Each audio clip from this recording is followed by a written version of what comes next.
Fatos sinistros acontecidos ao vivo. Homem coleciona bonecas sinistras. Ele apresentava elas em uma live.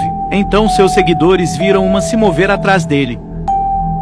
Olhe de mais perto. Deus é mais. Após ele ficar famoso com suas bonecas macabras, foi chamado a um podcast renomado. E mais uma boneca se move ao vivo. Eles ficam sem entender, mas já era de se esperar.